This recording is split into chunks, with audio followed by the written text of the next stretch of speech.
BRS party के कारगुजार सदर और साबिक वजीर के.टी. रामाराव ने कोडंगल वाक़े को लेकर किसानों और दूसरे अफराद की गिरफ्तारी की शदीद मजम्मत की है।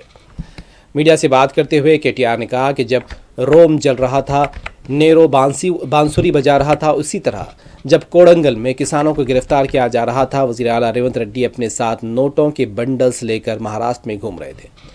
के.टी.आर. ने कहा, रेवंत रेड्डी के भाई फार्मा सिटी के लिए अराजी न देने वाले किसानों को ज़मीनें छीन लेने की धमकी दे रहे हैं।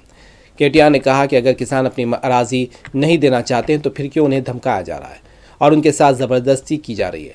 किसानों के साथ दहशतगर्दों की तरह सलूक किया जा रहा है। उन्होंने ये भी कहा कि एक किसान जो अपनी मां के इलाज के दौरान खिदमत कर रहा था, उसे भी गिरफ्तार कर लिया गया। इम्तिहान लिखने वाले बच्चों को भी पुलिस अपने साथ ले गई। के.टी.आर. ने कहा, इस हुकूमत के पास इंसानियत नाम की कोई चीज़ बाकी नहीं रह गई। रोम नगरम तगलबడుతుంటే నీరో చక్రవర్తి ఫిడేల్ వాయించిండంట। ఈయన కథ కూడా అట్లే ఉంది।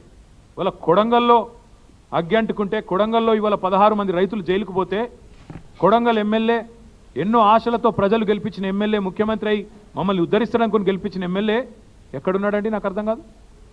మహారాష్ట్రలో ఢిల్లీ పెద్దలకు మూటలు మోస్తూ వాళ్ళకి ఇవాళ తాబేదారుగా ఇవాళ అక్కడ తిరుగుతూ ఉన్నాడు। నేను అడుగుతా ఉన్నా రేవంత్ రెడ్డిని, సొంత నియోజకవర్గంలో రైతులు ఆందోళన చేస్తుంటే, రైతులు అక్రమ అరెస్టులై జైలుకు పోతుంటే, మా నాయకుడు పట్నం నరేందర్ రెడ్డిని ఇవాళ ఒక టెర్రరిస్ట్ని ఇడ్చుకపోయినట్టు నేను తెలియక అడుగుతా ఉన్నా। కనీసం వాళ్ళ భార్యకు ఇన్ఫర్మేషన్ ఇచ్చిండ్రా? అరెస్ట్ వారెంట్ ఉందా? అసలు వాళ్ళు పోలీసులు మఫ్టీలో చెతకపోతారండి? ఆయన ఏమైనా బందిపోట, తీవ్రవాద? అది అసలు అరెస్టా, కిడ్నాపా? ఇష్టం వచ్చినట్టు ఇంటికి వస్తావా, దుద్యాలకు వస్తావా, ఎక్కడికి వస్తావరా?